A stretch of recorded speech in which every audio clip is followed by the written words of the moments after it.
Hey there, gang. This is Toby, host of the podcast Prioritize. I know that everything you listen to and every YouTube video you watch always has that, hey, gang, like and subscribe. Right. Why you no like and subscribe? No. That's my thing. I don't want to pressure you into liking or subscribing to anything, especially if you don't get value from it. Why you no get value from this? Well, what I'm trying to say is, if you like it, you're welcome to subscribe it. Otherwise, we shoot you and bury you in desert. No, we're not planning on doing that. Fine. We just bury you in desert. No, we're not going to shoot you, and we're not going to bury you in the desert. Why we do nothing? Well, I'm just saying, if you like it, you're welcome to subscribe, leave a comment or something like that. This helps other people find it as well. All right. We need your help. Otherwise, we shoot you. No, we're not going to do that. Fine. We do nothing. This is a stupid show. Welcome to another episode of Prioritize. They accomplish while you drown in lists. It's difficult to juggle your responsibilities. Husband, father, brother. It goes on, but your energy doesn't. You pondering what I'm pondering? Prioritize what's right for you, not what's left behind. This is Prioritize with Toby Baker. You'll have to speak up. I'm wearing a towel. Greetings, gentlemen and ladies. This is Prioritize. Here we discuss prioritizing faith, family, relationships, and more. I am your crazy white, formerly fat host, the Baker Boy himself, and welcome to the show. So glad you're here. So glad you're joining us. Getting some really good feedback from the Home Depot podcast. Thanks so much. We do sincerely appreciate it. Keeps my ego right about the size where it needs to be, so we can keep doing this. We are trying something different with the mics today. Thanks, John. So I don't know if this is sounding good, better. You know, it's like when you go to the doctor. Is this sound better, worse, or about the same? So hopefully it sounds better. Listening to the last one, it sounded like I was in a kind of a can most of the time. So hopefully that didn't come across that way. But you know, life happens. What am I going to do? Also, you might see some wonkiness in your podcast feed. Not sure if you're listening through the Apple podcast or the Spotify's or the, what other ones are there? Podcasteroo, iHeartRadio. There's so many. Hopefully you find us on your podcast that you enjoy using your podcast platform. But it was pointed out to me, and I was looking through it, and I'm like, these numbers don't look right. So somehow the numbers got askew. I don't know if that matters to you. It was driving me nuts. So we sat down with some folks and said, hey, can we please get this right? I don't even like it when the condiments are turned backwards in my refrigerator. And yes, ladies, before you even start, I don't have to talk to the gentleman. I already know. You know, I know that you know. There's a certain way that the hot sauce gets replaced in the refrigerator. Sometimes the people are like, hey, do you not understand? Come on, we're all humans here. Let's put them back correctly, okay? Good, great, wonderful. No yelling on the bus. Oh, goodness, I just got back from Crowne Point, Indiana. A lovely place, doing an acoustical project out there for a church out in that area. Wonderful church. Really fun project. Got a little banged up out there, but, you know, that's how it works when you're working hard, right? Sort of. Then hardly working or working. Oh, man, I'm so tired of that phrase. But you get asked that, right? That's just somebody's way of saying, hello, I see you. You're a real person. You're working hard or hardly working? Yeah, I've been hardly working, but thank you. I have a cousin that lives out that way. Got to see him and his wife and the family. That was a lot of fun. They suggested some places like, this is your area. I don't know the restaurants here. And sometimes you can't rely on Yelp. Anybody out there feel me? It looks good on the pictures and it sounds like a good description. And then you go to the place and you're thinking, am I back in prison? Why does the food taste so bad? Oh, I heard that one, yes. So he had threw out a few suggestions, and I'm like, dude, this is your town. Pick a place, brother. Cousin. pick a place out, cousin. I'll be glad to meet you there. And it really was very cool. And it gave me an idea.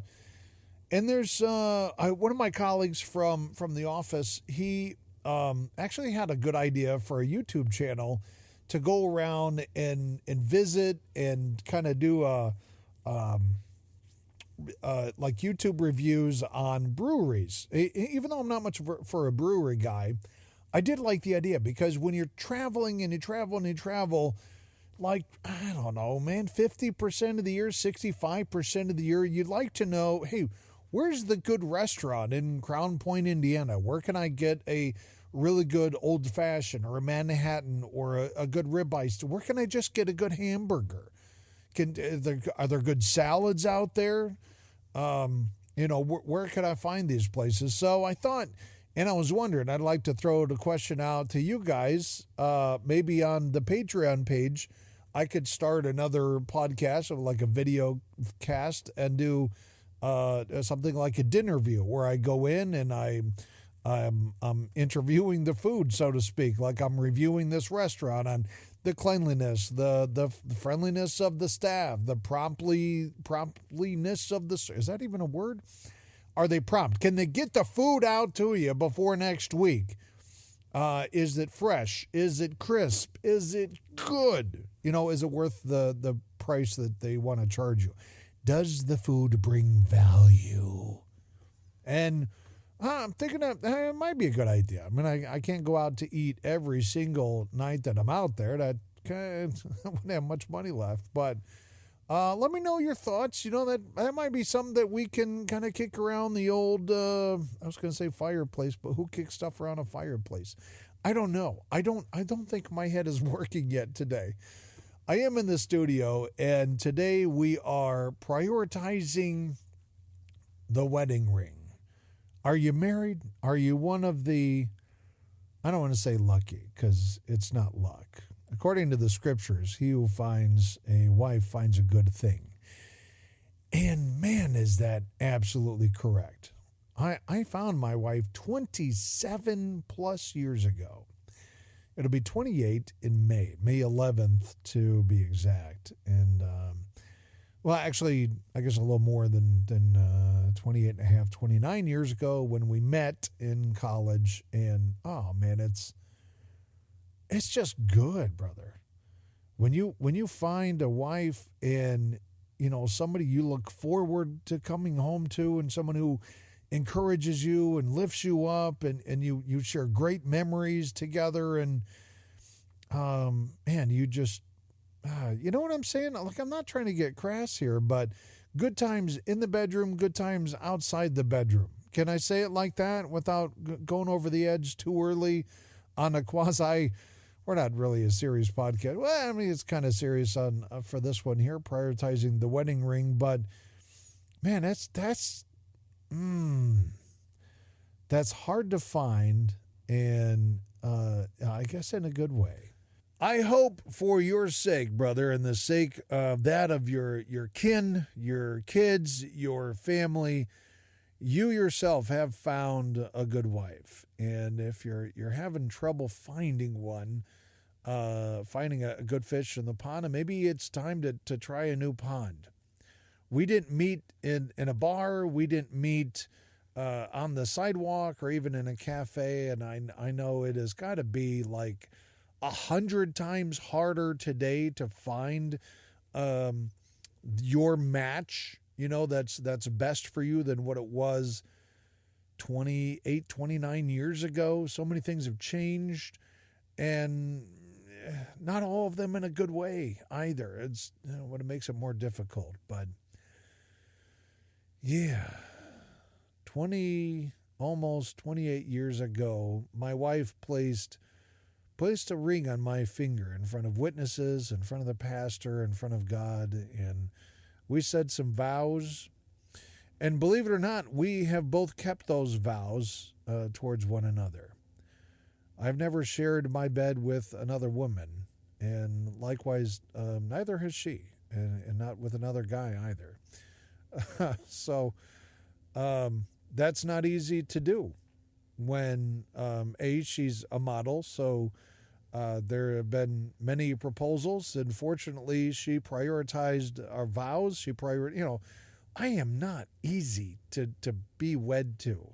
I'm guessing just from a lot of the feedback that I get, not from my gracious wife, but from those who know me best. Like, dude, you're kind of vain. Yeah, you're right. You're right. You're a little bit OCD. You're right. You're a lot of bit OCD. Right. Plus, you're a moron. Yeah, this is true. So I'm not an easy guy to live with. I get that. We were just going through some old photo albums. I was looking for like different date ideas, and one of the ideas was, hey, go through your old photo albums, and with a glass of wine, or a Chardonnay or a bourbon, or maybe just Coke Zero, man. I don't know, if you're on a budget, just do it with some water and sit down on the floor, and boy, did that spark up some memories. We're listening to Howard Jones. Do you know who this guy is? Do you know who he is? I was hoping for the song that I first remember him ever hearing any of his music was "Things Can Only Get Better."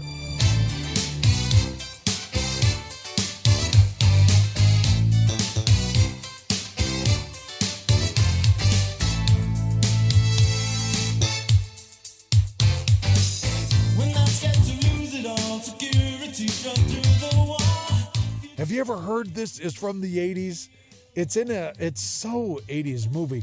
They're starring John Wick. Okay, Keanu Reeves, and it's about this old guy. I guess he's middle aged, maybe not old. I'm not trying to be an ageist here, but 45, maybe 48 years old.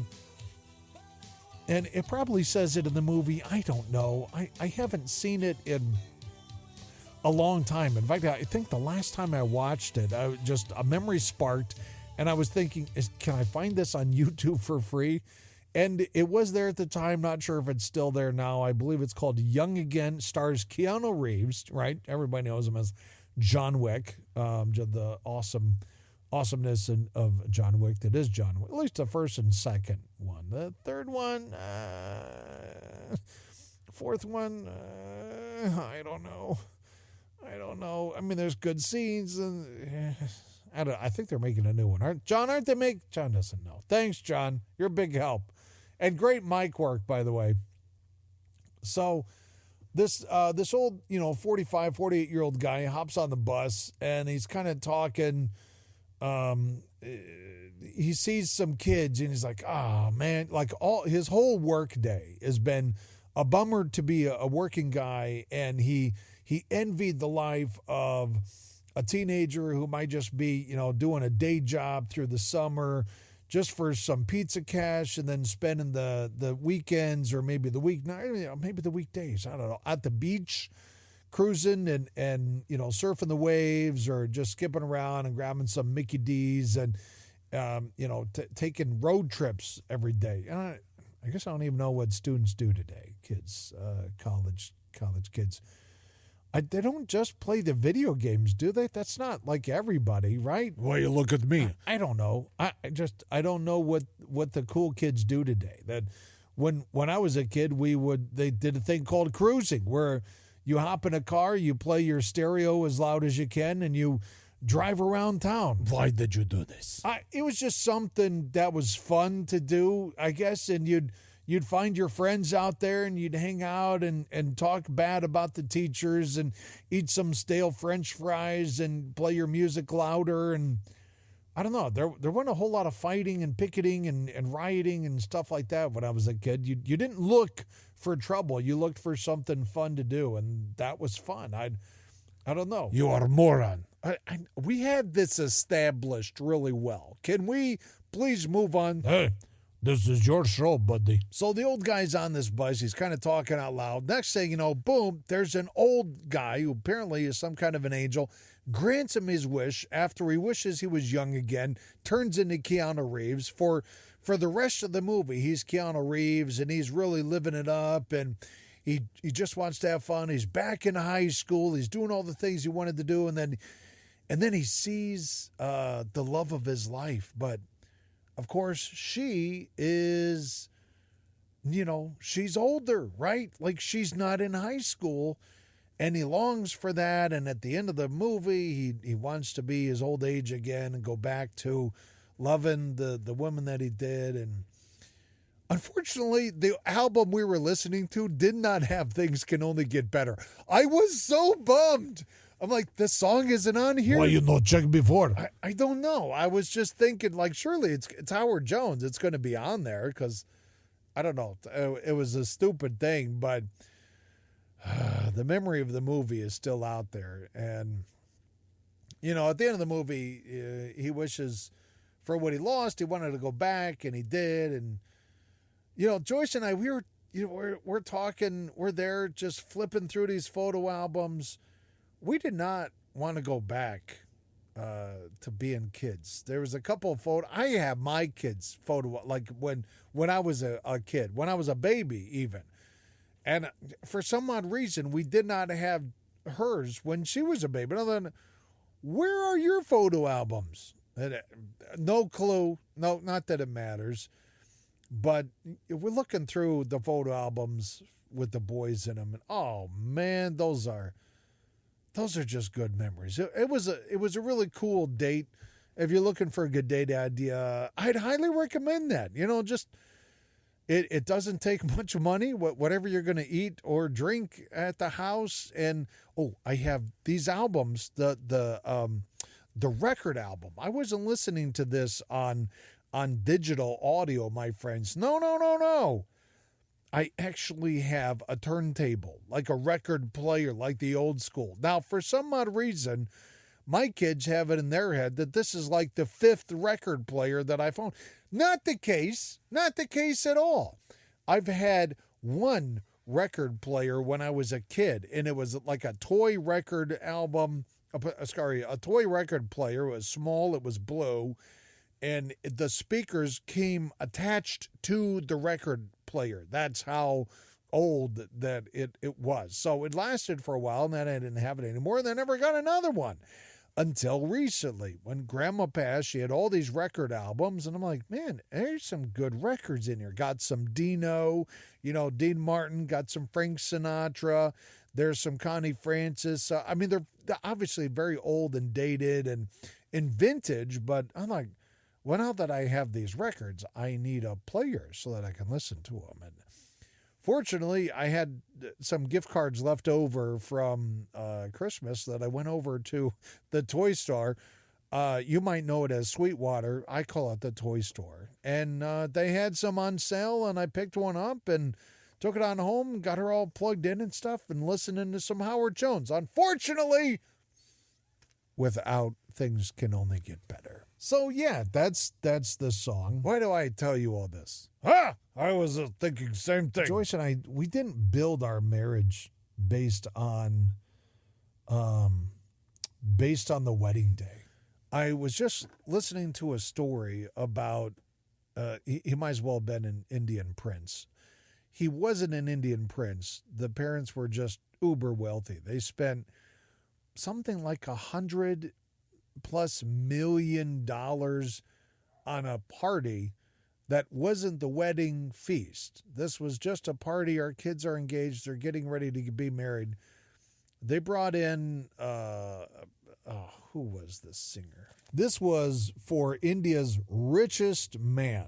So the richest man in the country, and he brings in Rihanna to do some singing for a couple hours. She got paid, something like $6 million, $4 million to sing for a couple hours. That, I think I could get by on that. And I'm not, just doing the hyperbole. It's possible, even with the inflation today, I think I could squeeze by on that. But we didn't spend anywhere near that, suffice it to say. Our wedding cost more like in the hundreds, not in the thousands, not in the tens of thousands. We just didn't have it. We made the best of what we had. Joyce's parents did the best that they could. It was, phenomenal. It was great. Our marriage wasn't all about the wedding day. I had worked for a friend of mine for a day as security for this wedding party that was coming in, and he steals me aside for a couple seconds. He says, "Tobe, you're not going to believe this." He owned the wedding event venue, and they had weddings throughout the week and on the weekends. And I'm like, who gets married during the week? But they're out there, fellas. They're out there. He pulls me aside. He says, I cannot believe what I'm seeing. But the bride is literally doing Instagram photos. That is the purpose for the wedding photo, is to mimic what she saw on Instagram. Not to capture the fun of the day, not to capture the memories that are currently being made during the day of the wedding. It is, I see this Instagram photo, I want to replicate that, and then I'm going to post that as my Instagram photo. I thought, wow, okay. I mean, if you want to replicate Instagram photos, that's fine, I guess. Ain't nothing wrong with that, and it probably sounds judgmental. Fine, I'm being judgmental. Y'all don't realize that, like, the word judgmental has been so demonized, it's ridiculous. But if you want to get offended, I'm not going to stop. I'm not going to stand in your way. Too many people, and here's what I'd like for you to hear, is that too many people place all their emphasis on the photos. It's like foregoing enjoying the meal for the sake of the Instagram photo. Everything's just got to be perfect. Just got to look just right, because I want to show the world I'm having such a fabulous time, as opposed to actually having a fabulous time. You ever go to a concert and not use your phone to record the concert that you paid $100 and some odd to go to live? You ever done that before? That's the good thing to do. Like, if you want to watch a concert through your phone, you can just stay at home and do that stuff. You don't have to spend hundreds of dollars to go see your favorite band or one of your favorite bands and then watch it through the magnificence of your iPhone. Nobody uses a Samsung, so I wouldn't say that. But through your iPhone. Easy, killers. Pull it back, okay? I'm just having a little fun here. I'm just funning with you. But honestly, folks, if you're going to place your emphasis on whether or not this marriage is going to make it based on the Instagram photos of your wedding cake and the wedding day as opposed to the actual marriage, you're doing it wrong. You're doing it wrong. After 26 years, I believe this is when Joyce and I went to Anna Maria Island, had such a great time. We had never been. It was our first time there. We got to go back. We loved Anna Maria Island in Florida. It was so laid back. It was so vintage Florida, without a lot of the tourist chaos, without a lot of the college crazy kid chaos, without, just without a lot of the hullabaloo. It was vintage Florida. It was laid back. It was cool, calm, crisp, clear. We had a private pool at our Airbnb, and we're in the pool just at the end of the day, just relaxing and soaking it all in. And the pool water was somewhat heated, and so it matched the air, and everything. It just felt perfect. We don't always get that, believe you me. It's not always perfect. My wedding ring cracked and fell off my finger. And I thought, shoot, I don't believe that just happened. And Joyce was inside the Airbnb. She was grabbing some delectables, some food. She was going to bring it out. We were just going to snack there around the pool. And I was like, what do I tell Joyce? I don't believe this just happened. And so my heart sank a little bit. And then I came to my senses, realizing Joyce is not a materialistic person, and she cares far more about me than she does for what was just around my ring. See, we built our marriage on faith. We built our marriage with a common foundation That it wasn't about how expensive my tuxedo was, or did she say yes to the dress and $25,000 for a dress that she'll wear one time. She didn't. We did not spend $25,000. I don't think it was. I'm pretty sure it wasn't in the thousands. It was closer to the hundreds. I believe my aunt and my mom had a big hand in sewing her dress together, and to my knowledge, she's worn it one time. That was it. And I hear that the what are the bridesmaids and the maid of honor, same deal. Now they try to hey, we're trying to make it neutral colors, and so that way you can wear the dress afterward. And my brother didn't have a tux. He had a nice dress shirt, pants, tie, and I think we all wore. We had the red ties, so it's like, hey, after this you can still wear your tie, and I have. I've worn that tie several times. I love that tie. It's a great tie. I don't think I fit into the white dress shirt anymore. Or did I lose weight since then? I think I lost weight since then. But the emphasis, folks, wasn't on the wedding ring, and it was on the marriage. It was on her and I and common interest. And how can I bless my wife? How can I lift her up in prayer? How can I be a good husband to my wife? You want rewards in spades, gentlemen? That's a question that you ask your wife when you find a good woman, when you are blessed to have a good wife. And I pray that you are. Sincerely pray that you are. And maybe you're married to a person that you call ball and chain. Let me tell you something. That then becomes her identity. You say that enough times that she will wear that as her identity. Just like if she belittles you in public, somehow that absorbs into your conscience, your subconscious, and before you know it, that's your badge. Yeah, I'm just the idiot husband. Huh? Sit in my chair and drink my beer and watch my football and go to the game and go to work every day, come home to the ball and chain. That's a horrible existence, and I pray that is not the case for you.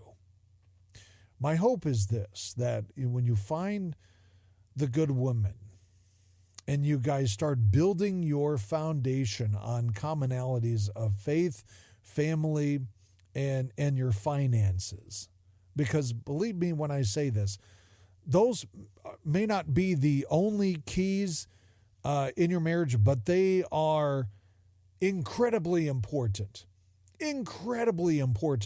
for building a long-lasting marriage. And if you're just out to get your kicks on Route 66 and then kick that girl to the curb, this is probably the wrong podcast for you, because that's not what this is about. Let me tell you something. You want to be a blessing to your wife?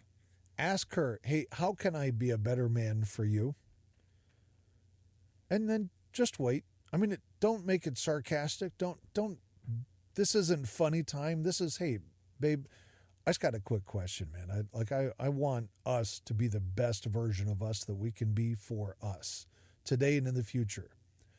And I want our kids to see me as a good husband. I want my boys to see me as, this is how a man treats his wife. I'm opening up the doors. I'm pulling out the chairs. I am praising you in public. That people around me in public will never hear me belittle you. I don't belittle her to her face. I'm certainly not going to do it behind her back or in public. When we have problems, we talk it out. We talk it through. Now, do I get angry? Yeah. Does she get angry?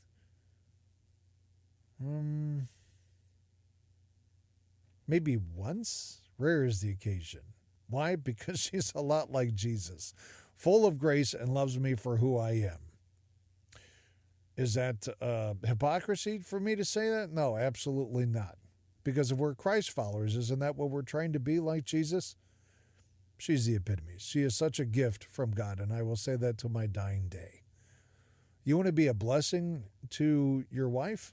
Ask her, hey, how can I be a good husband today? How can I make you feel like a woman today? We did do some ring shopping since then. We popped into a few jewelry stores. We're like, I don't know if I want to pay $900 for a gold ring. And it's not that that is necessarily completely out of order, out of the question. For me, I don't need $1,000 ring on my finger to validate our marriage or to validate who I am. And neither did she. We were looking at sizes. We were looking at various rings. We found one that we both liked online, ordered it. And one of the cool things that it was like the highlight of my day was that I arrived home, the ring is there, and she was excited to see it. She didn't open it up beforehand, which she totally could have, well within her right. But I did not put that ring on my finger myself. I wanted her to do it. It was a nice moment for us. So she put the ring back on my finger, and there it stays. Hopefully for longer than another 27 years. But yeah, looking at the photo albums brought back memories. Listening to the Howard Jones brought back memories. My ring was broken. Our marriage was not built on that gold thing around my finger. It was built on something much better, much stronger. And I want to encourage you guys, hey, take some time, take a look back, and take a look at the present, and then take a look at the future.